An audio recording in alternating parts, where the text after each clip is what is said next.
Governo dos Estados Unidos volta a manifestar descontentamento com a condenação do ex-presidente Jair Bolsonaro. Preso o homem conhecido como Careca do INSS, acusado de golpes milionários contra aposentados e pensionistas. Rede de farmácias é condenada por caso de racismo contra uma funcionária em seu primeiro dia de trabalho. FBI localiza homem que atirou e matou o influencer admirador de Donald Trump. A Assembleia Geral da ONU vota a favor pela criação de um Estado palestino contra a vontade de Israel. Nova ministra da Albânia é um robô da inteligência artificial que não dorme, não ganha nada e nem aceita a corrupção. Aumentam os ataques de abelhas no Brasil, que agora só causam menos problemas de envenenamento do que aranhas e escorpiões. Guias turísticos descobrem uma cachoeira com 35 metros de altura em Rondônia. Agora no Jornal das 22.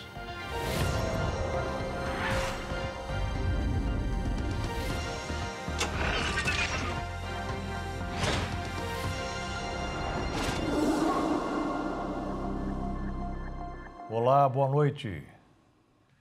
A decisão da primeira turma do Supremo Tribunal Federal, que condenou Jair Bolsonaro e mais 7 aliados na ação penal da tentativa de golpe, não será aplicada automaticamente, mas as possibilidades de recursos para os condenados por tentativa de golpe de Estado são limitadas. 27 anos e 3 meses de prisão. Essa foi a decisão tomada pela primeira turma do Supremo, que apontou Bolsonaro como líder da organização criminosa que tentou reverter o resultado das eleições de 2022 e impedir a posse do presidente Lula. O julgamento terminou em 4-1 pela condenação. O único a divergir foi Luiz Fux, que absolveu o ex-presidente. O ministro Fux, ele deu votos divergentes do que deu o ministro Alexandre de Moraes e o ministro Flávio Dino.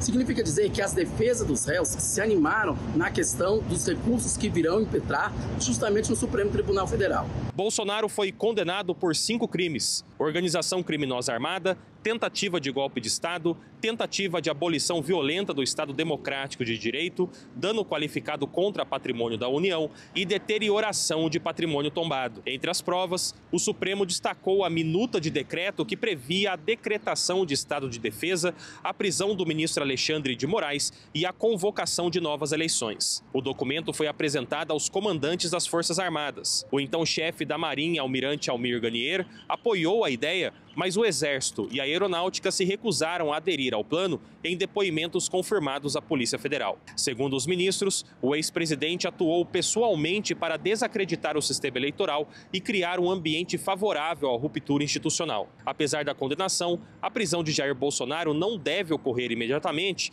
isso porque a defesa ainda pode recorrer dentro do próprio Supremo. Os advogados poderão apresentar embargo de declaração, o recurso que é utilizado para pedir esclarecimentos sobre a decisão. O prazo é de 5 dias após a publicação do acórdão. Especialistas afirmam que esse tipo de recurso raramente muda o resultado do julgamento.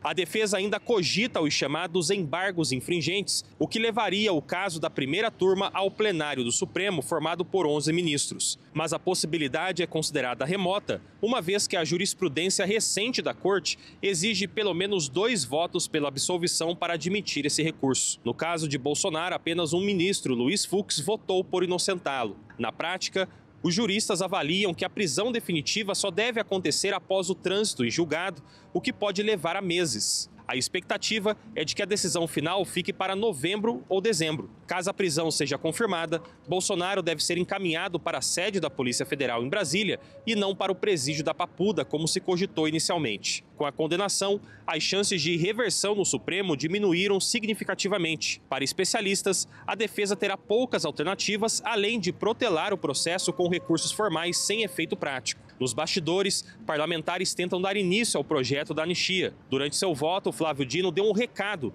deixando claro que, caso algum projeto com o objetivo de anistiar Jair Bolsonaro venha a ser votado e chegar ao Supremo, não será acatado pelos ministros. O ministro Flávio Dino, ao votar, ele deu um recado claro ao parlamento brasileiro, que, embora os parlamentares tenham a vontade de aprovar um projeto de lei que anistia aqueles que participaram do 8 de janeiro, significa dizer que se o Supremo Tribunal Federal for provocado por uma ação direta de inconstitucionalidade, essa lei será declarada inconstitucional. O problema é que o Supremo Tribunal Federal ele não está com o tempo hábil, ou seja, não tem um tempo para analisar esses recursos, devendo ser analisados só a partir do ano que vem. Como o ano que vem é ano eleitoral, dificilmente os parlamentares vão querer se envolver diretamente com esse projeto. Significa dizer que aquele parlamentar que está tentando a reeleição, seja no Congresso ou seja no Senado, ele vai sofrer uma grande pressão da sociedade. Logo, se torna difícil essa questão da anistia passar de forma ampla, restrita em geral. Será uma anistia modulada, será uma anistia de forma a agradar alguma parte e desagradar outra parte. Os advogados de defesa do delator tenente-coronel Mauro Cid pediram hoje ao ministro Alexandre de Moraes que permita a retirada da tornozeleira que ele usa há 2 anos. Querem também que ele seja liberado da pena de 2 anos imposta ontem pelo Supremo Tribunal Federal. A justificativa é que ele já está há 2 anos e 4 meses em regime de restrições determinadas pela Justiça. A Polícia Federal prendeu hoje Antônio Carlos Camilo Antunes, conhecido como Careca do INSS, e o empresário Maurício Camizotti, suspeitos de envolvimento nas fraudes do INSS. Ele é considerado o facilitador de um esquema de desvios de dinheiro de pensões e aposentadorias.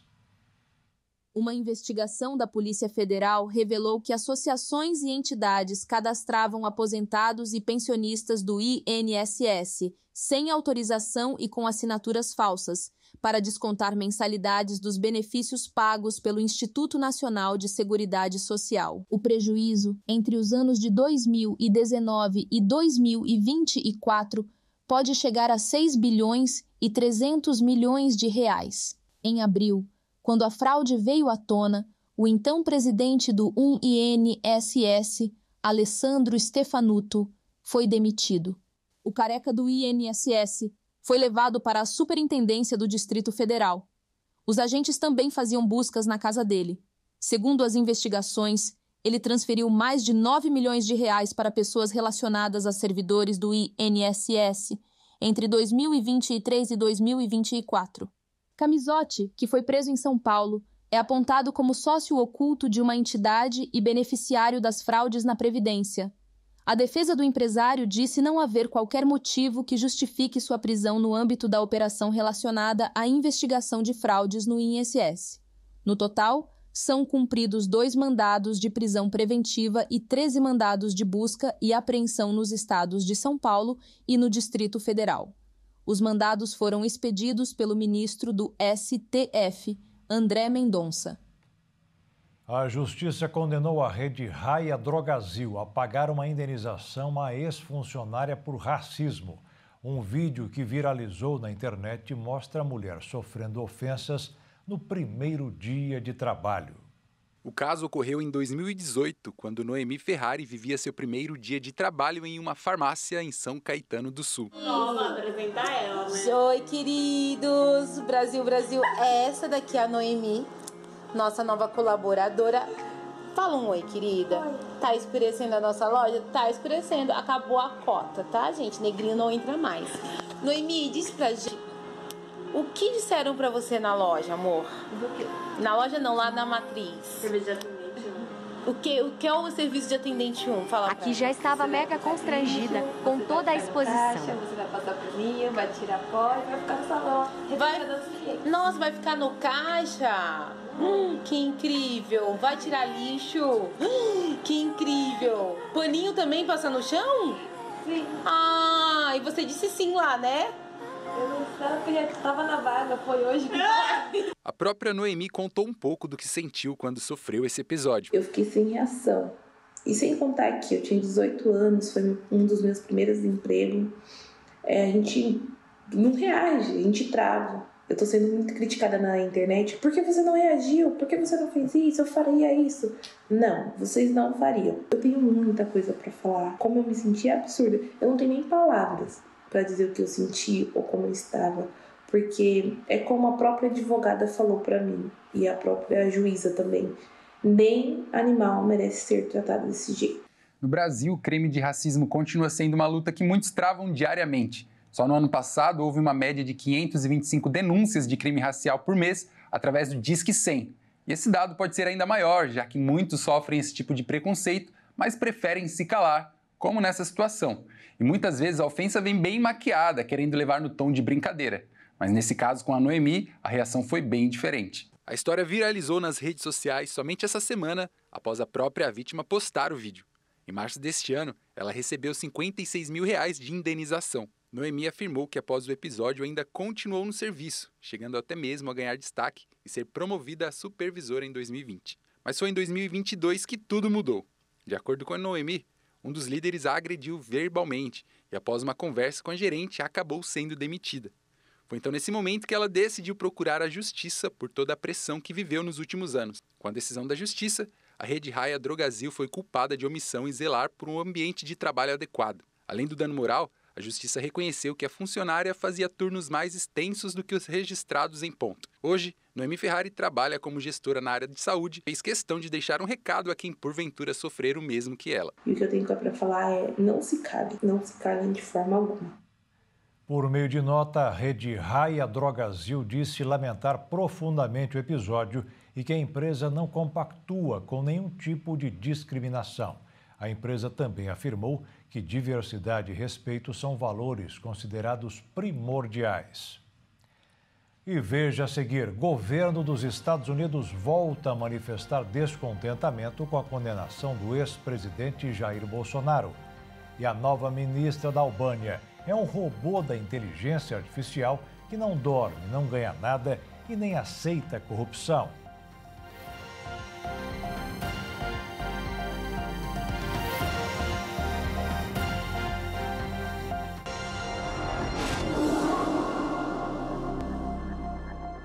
Após a condenação de Jair Bolsonaro, aliados do ex-presidente vão intensificar as reações contra o Supremo Tribunal Federal, como sanções e a anistia. Além da anistia, deputados e senadores de direita vão retomar a articulação pelo avanço da PEC das prerrogativas. A condenação do ex-presidente Jair Bolsonaro pelo Supremo Tribunal Federal a 27 anos e 3 meses de prisão teve reações imediatas no Brasil. Parlamentares da base aliada classificaram a decisão como suprema perseguição. Ciro Nogueira postou nas redes sociais dizendo que teve a honra de ser chefe da Casa Civil do presidente Jair Bolsonaro e que nunca viu nenhum ato dele que não fosse de amor ao Brasil e de absoluta honestidade. Assim que a primeira turma formou maioria pela condenação de Bolsonaro, o deputado Zucco disse que a oposição vai trabalhar para reverter esse quadro. Não poderia estar julgando o presidente Bolsonaro, que se for um cidadão comum, vai para a primeira instância como Luiz Inácio Lula da Silva. E se for presidente, vai para o Supremo, 11 ministros. Então, não se preocupem que muita água vai rolar e podem ter certeza que nós vamos reverter esse quadro. Como nosso líder Zucco disse, quem acha que nos derrotou está muito enganado.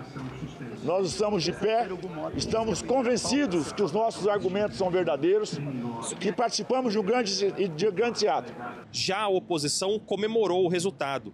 Para o deputado Rogério Correia, do PT, a pena deve ser cumprida rapidamente como exemplo de defesa da democracia. A gente espera que isso tenha o resultado rápido e que a pena já seja aplicada imediatamente, que é o que o país precisa e a democracia. Eu acho que é um exemplo de democracia para o mundo inteiro. A decisão também repercutiu fora do Brasil. Jornais como The New York Times, The Guardian, El País e Le Monde destacaram a gravidade da condenação e o simbolismo da pena de mais de 27 anos. Na América Latina, veículos como Clarín trataram o episódio como histórico. Nos Estados Unidos, Donald Trump disse estar surpreso com a decisão, chamou Bolsonaro de bom presidente e comparou a situação com a que enfrenta em seu país. Já o secretário de Estado, Marco Rubio, classificou o julgamento como caça às bruxas e prometeu resposta de Washington contra o Brasil. Os filhos do ex-presidente também reagiram. Eduardo Bolsonaro postou um vídeo em suas redes sociais. E sabe o que é o mais curioso? é que as pessoas que acham que vão tomar benefício com essa condenação do Bolsonaro, acham que vão ter um caminho livre para fazer política, elas acham que o Alexandre de Moraes e o STF vão voltar para casinha. Vão voltar a ser guardiões da Constituição. Eu falo, meu Deus do céu, eu acho que nunca estudaram história, sabe?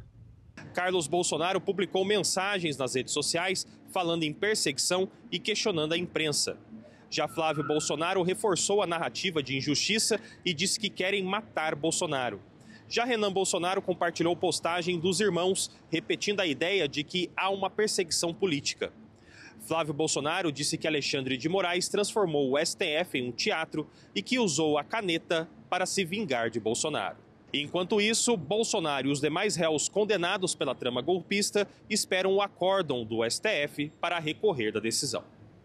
A nova declaração do governo dos Estados Unidos sobre o julgamento e a condenação do ex-presidente Jair Bolsonaro por tentativa de golpe de Estado foi classificada como um acontecimento sombrio. Após o veredito, o presidente Donald Trump insinuou a possibilidade de uma nova retaliação.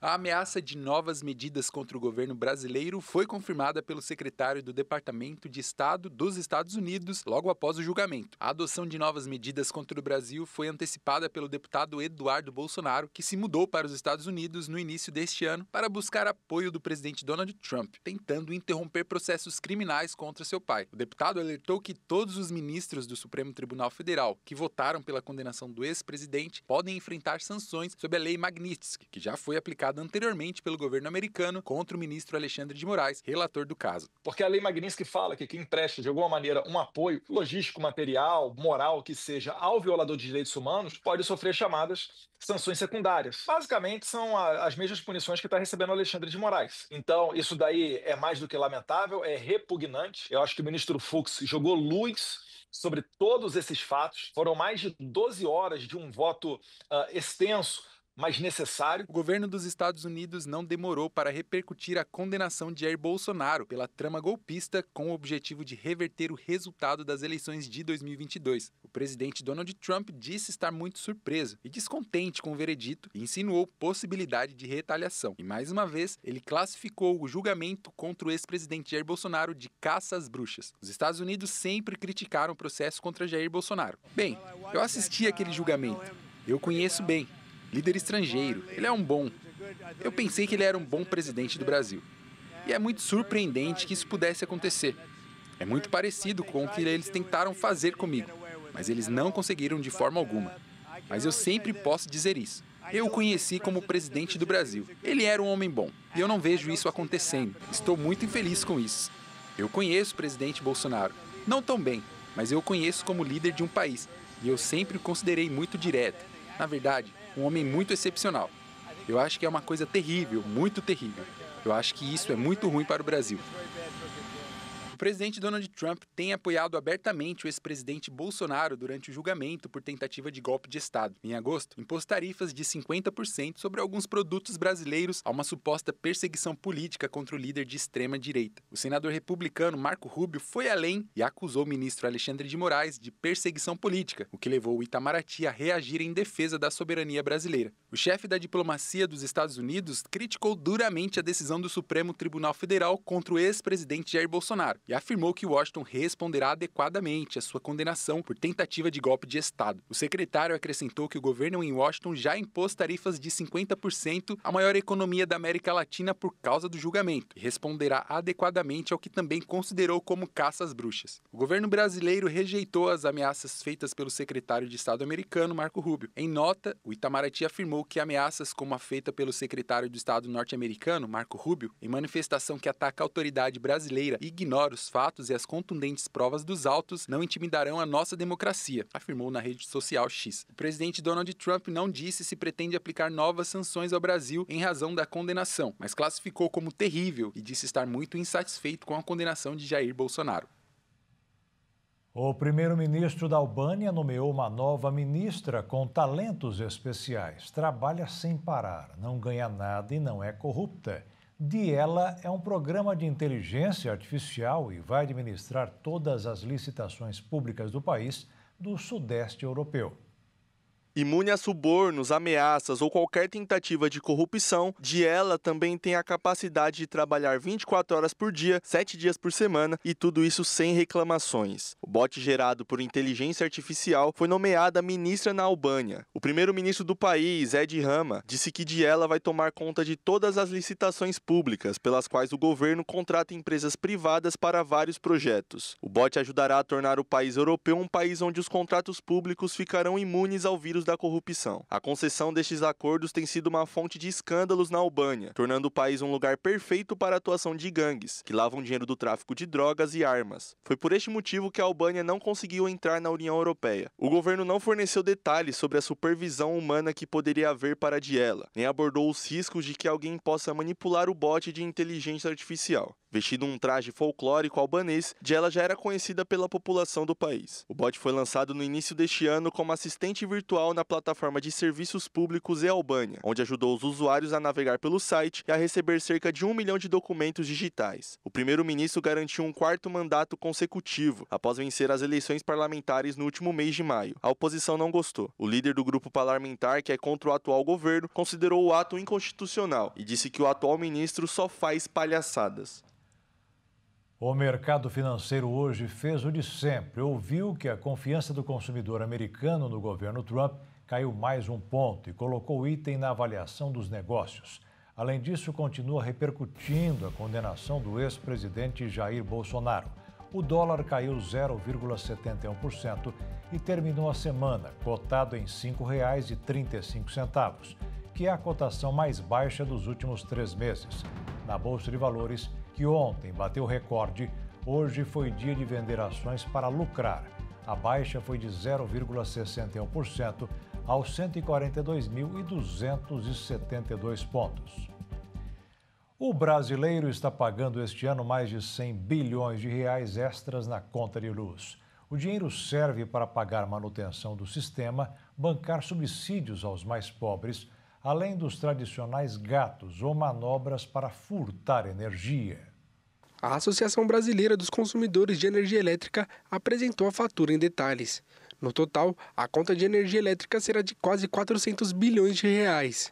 Pouco mais de 100 bilhões serão para cobrir as ineficiências do setor, o que significa consertos de equipamentos ou falhas no fornecimento, além dos subsídios, que são os valores utilizados para cobrir o custo de benefícios dados a pessoas com poucos recursos financeiros. Segundo a Abrace, esses valores pesam diretamente nas tarifas e reduzem a competitividade da indústria e da economia brasileira. Ou seja, 26% do que o consumidor paga todo mês não foi gasto por ele mesmo, até porque os gatos são ligações clandestinas. De cada R$ 100, 26 podem ser considerados como um imposto. Neste valor, ainda está incluída a parcela destinada a consumidores de geração distribuída, que estão em fase de transição para pagar integralmente os encargos. A associação divulgou que uma parcela de quase 7 bilhões de reais são de fundos incluídos na tarifa de geração distribuída, ou seja, produção de energia elétrica por consumidores em locais próximos ou no próprio ponto de consumo, utilizando como fonte energia solar ou eólica. O presidente da Abrace, Paulo Pedrosa, afirmou que a medida é necessária para rever subsídios e ineficiências que pesam nas contas de luz sem gerar competitividade, além de dizer que a quantidade de subsídios também cria uma espécie de círculo vicioso. E a seguir, FBI localiza homem que atirou e matou o influencer admirador de Donald Trump. E a Assembleia Geral da ONU vota a favor pela criação de um Estado palestino contra a vontade de Israel.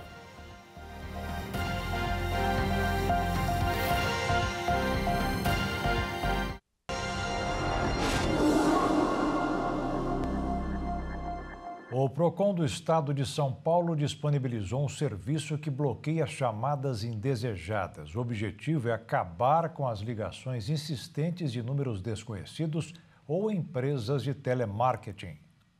Na plataforma de reclamações Não Me Ligue, quem tem linha de telefone em São Paulo pode bloquear as ligações de empresas de telemarketing ou de números desconhecidos que oferecem produtos, serviços ou cobranças. Basta indicar qual número não deve ser completado. As instituições já sabem e costumam verificar se o número do consumidor não está cadastrado no Não Me Ligue antes de tentar entrar em contato.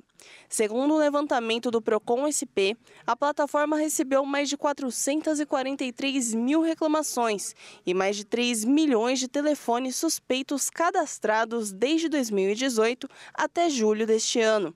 E mesmo com um serviço oferecido em São Paulo, empresas de outros estados também são proibidas de entrar em contato e podem sofrer as mesmas penalidades que as instituições paulistas. O cadastro no Não Me Ligue é simples e gratuito. Basta acessar o site do Procon e realizar o cadastro usando a conta Gov. Depois do acesso, é preciso selecionar a opção de adicionar telefone. Ao finalizar, o número cadastrado será registrado na plataforma e a instituição terá 30 dias após a denúncia para se adequar. Se as chamadas indesejadas continuarem, o consumidor poderá abrir uma denúncia no site, informando o nome da empresa, o número de telefone, o produto oferecido e a data de contato. A Assembleia Geral da ONU votou a favor para o reconhecimento do Estado palestino. A solução exclui a participação do grupo terrorista Hamas. Exclui o grupo terrorista Hamas. Israel se posicionou contra a declaração assinada pela ONU.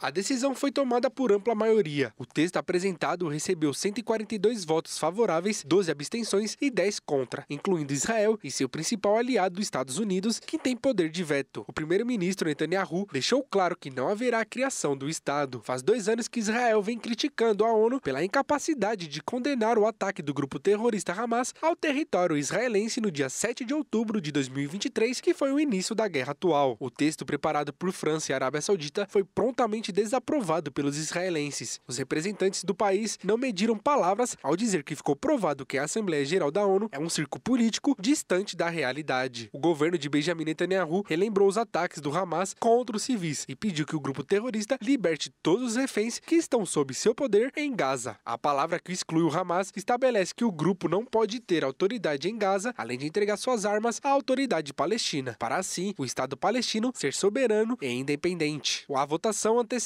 uma cúpula que será presidida pela França e Arábia Saudita no dia 22 deste mês em Nova York. São novas pressões para que Israel aceite um cessar-fogo definitivo, mas os Estados Unidos sempre estarão à frente para barrar esse tipo de iniciativa. O representante americano na votação na ONU já anunciou que o presidente palestino Mahmoud Abbas não conseguirá um visto para viajar a Nova York.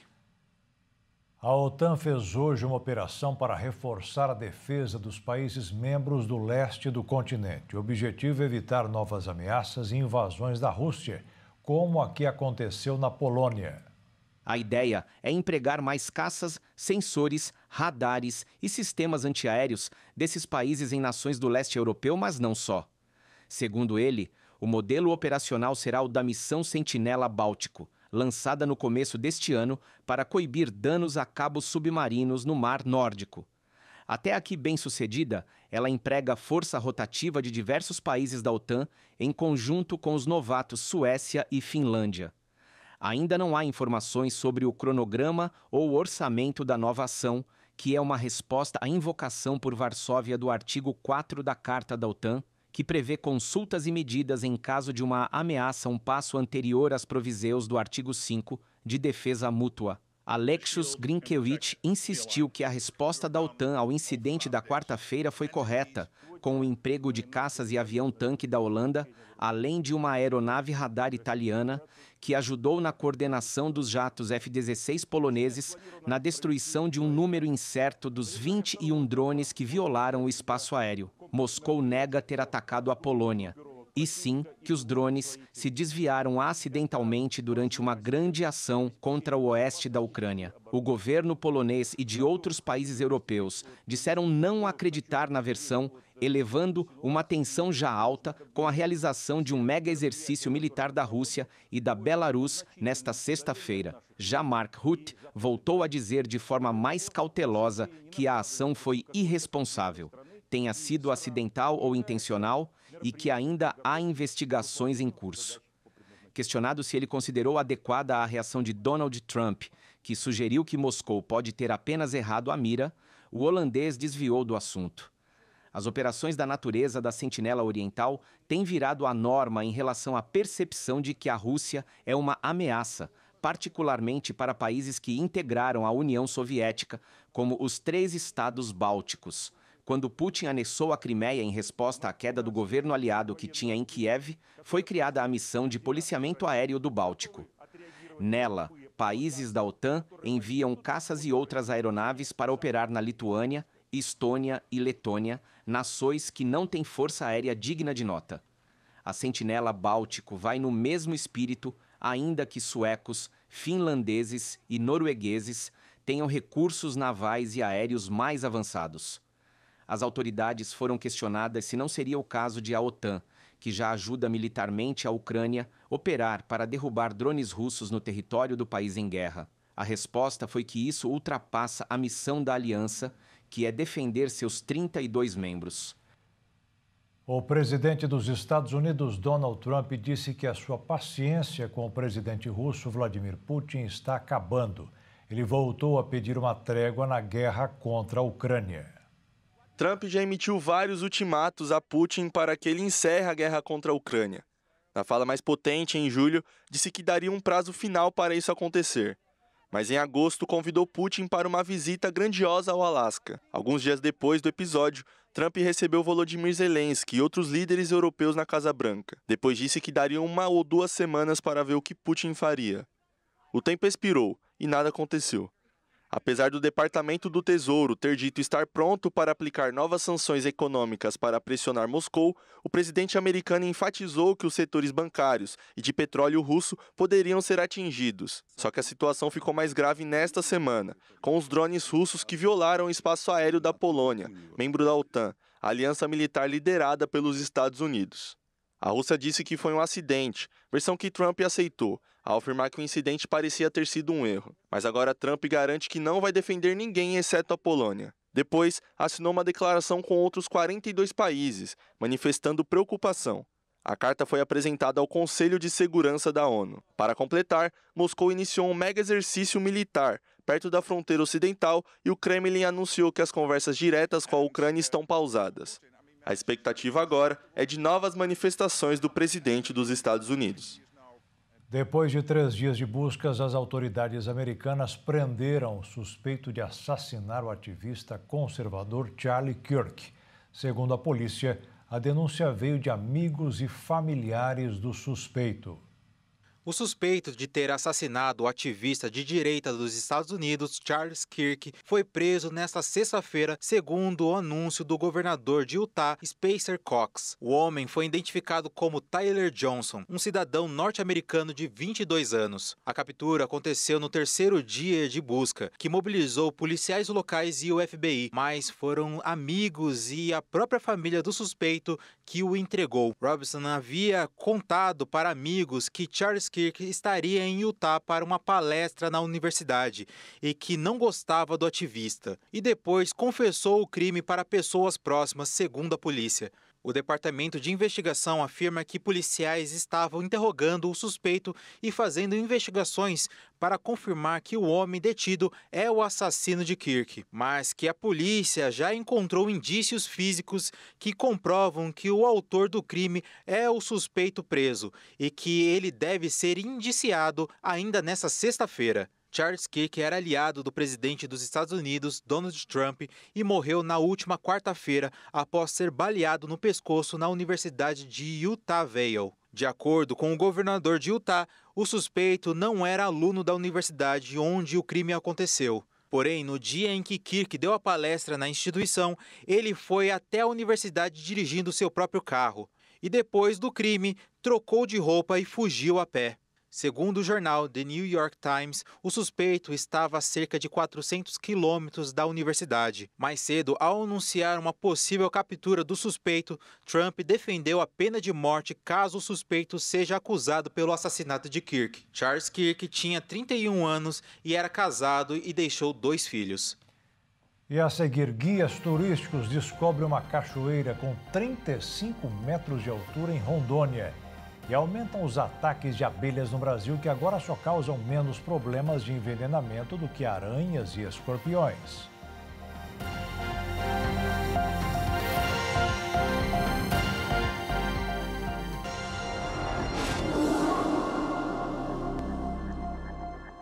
O preço da carne de boi vendida ao brasileiro continua alto. A expectativa de muitas pessoas era de que, diante do tarifaço, o produto sobraria nas prateleiras e ficaria mais barato. Mas não é o que está acontecendo. O preço da carne bovina segue sendo um dos principais desafios no orçamento das famílias brasileiras. Apesar da leve queda de 0,43% registrada em agosto pelo Instituto Brasileiro de Geografia e Estatística, o movimento não foi suficiente para aliviar o bolso do consumidor. A tentativa de pequenas reduções, observada desde o início do ano, deve perder força nos próximos meses, segundo analistas. A expectativa é de que o valor volte a subir, pressionado por fatores como o aumento das exportações, maior consumo interno e a diminuição no número de abates projetada até 2027. Nos últimos 12 meses, a carne bovina acumulou inflação de 22,17%, com cortes populares, como acém, peito e músculo, entre os mais impactados. Esse cenário tem limitado o acesso da população a um alimento que historicamente faz parte do cardápio brasileiro. A renda estagnada amplia a dificuldade, já que mesmo pequenas reduções de preço não traduzem em maior poder de compra para boa parte dos consumidores. Um dos principais fatores que sustentam os preços elevados é a demanda internacional. Mesmo após o tarifaço imposto pelos Estados Unidos, a indústria brasileira conseguiu redirecionar as exportações. Em agosto, os Estados Unidos deixaram de ser o segundo maior comprador e passaram para a quinta posição, atrás de China, México, Rússia e Chile. O México, em especial, se destacou de janeiro a julho. O Brasil triplicou o volume exportado para o país em comparação ao mesmo período do ano passado, segundo os dados da Associação Brasileira das Indústrias Exportadoras de Carnes. Os especialistas apontam que a tendência é de retomada das altas ainda neste último trimestre, quando o consumo no mercado interno costuma atingir seu pico. Isso deve reforçar a pressão sobre o orçamento das famílias, especialmente nas festas de fim de ano, quando a procura por carne bovina aumenta. Com preços cada vez menos acessíveis, muitos consumidores têm substituído a carne bovina por proteínas mais baratas, como frango e carne suína. Além de custarem menos, essas opções apresentam alto valor nutricional e tendem a ganhar ainda mais espaço no dia a dia da população, consolidando uma mudança gradual nos hábitos alimentares dos brasileiros.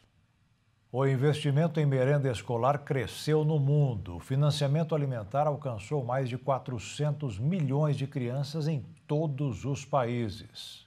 O relatório do Programa Mundial de Alimentos mostrou que o investimento entre 2020 e 2024 mais que dobrou.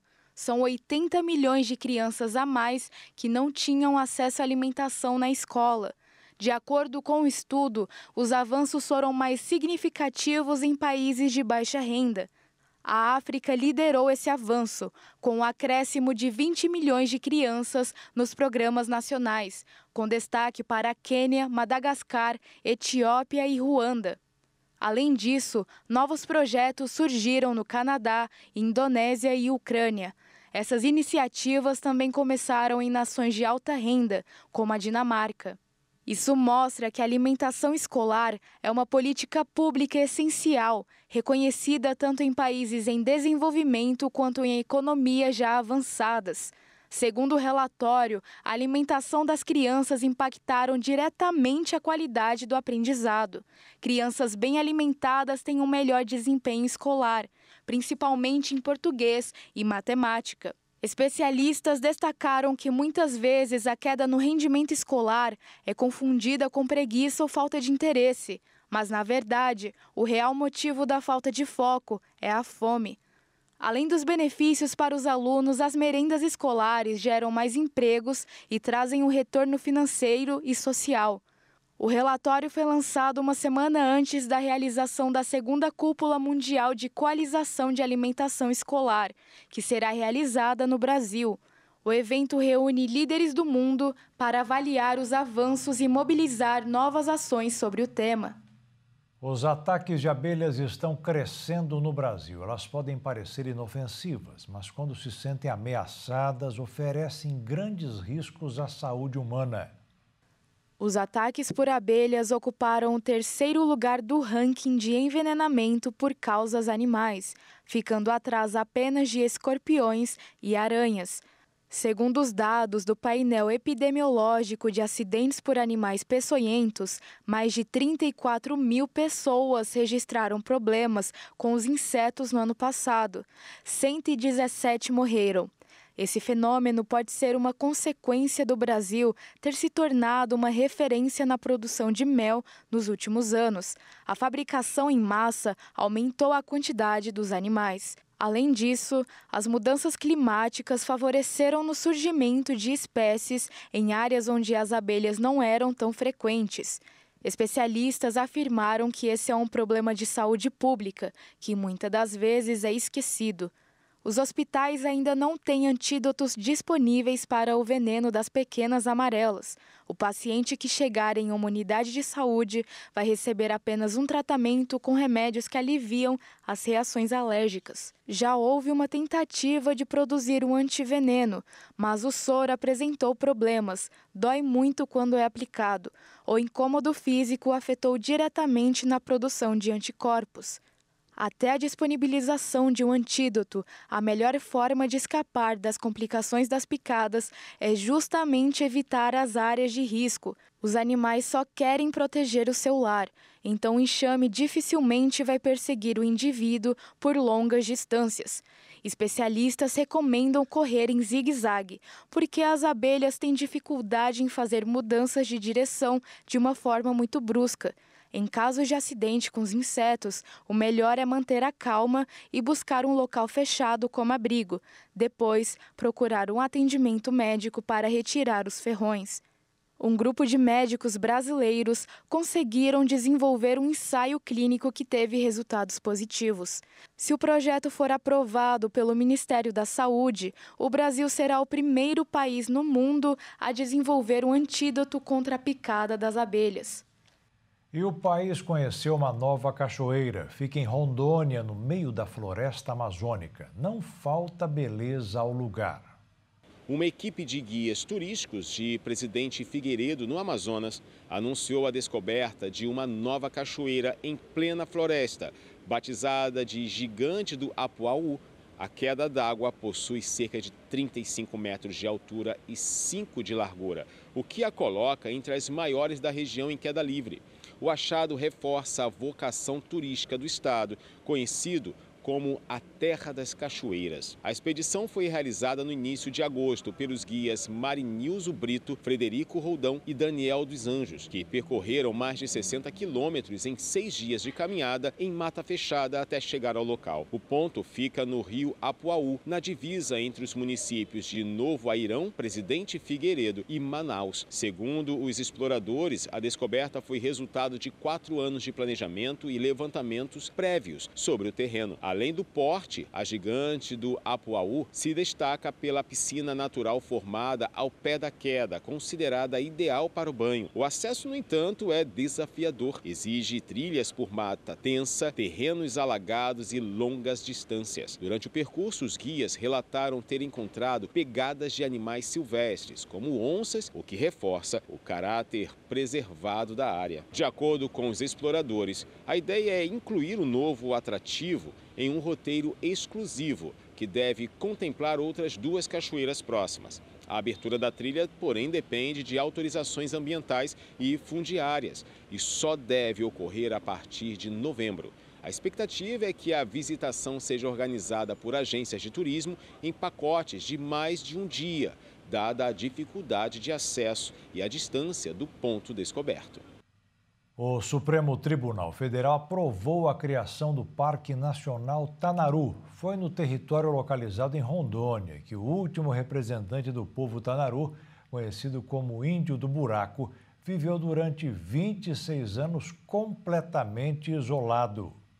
A criação do plano tem base em a advertência de descumprimento de preceito fundamental de relatoria de Edson Fachin. O ministro classificou a decisão como uma reparação da histórica violência e vulnerabilização sofrida pelos povos originários do Brasil e disse que a criação do plano de trabalho serve para preservar o patrimônio ambiental, cultural e arqueológico concernente ao território outrora ocupado pelo povo Tanaru.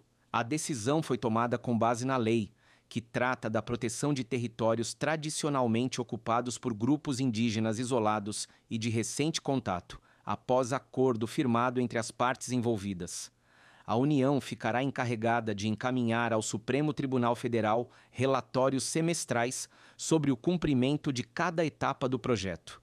A Unidade de Conservação de Proteção Integral será responsável pelo processo de reconhecimento e pela preservação da memória material e imaterial do povo Tanaru. Na decisão, Fachin destacou também que o plano de trabalho apresentado pela União foi elaborado a partir de amplo diálogo e cooperação institucional, atendendo ao dever fundamental do Estado de proteger o patrimônio ambiental, cultural e arqueológico relativo ao território outrora ocupado pelo povo Tanaru. No mesmo texto, o ministro Edson Fachin também autorizou a prorrogação dos efeitos de portaria da Fundação Nacional dos Povos Indígenas que restringe o uso da área até a formalização do Parque Nacional Tanaru, garantindo a continuidade das medidas protetivas previstas na norma. E o Jornal das 22 termina aqui. Uma boa noite para você, aproveite bem o fim de semana e fique na paz. Tchau.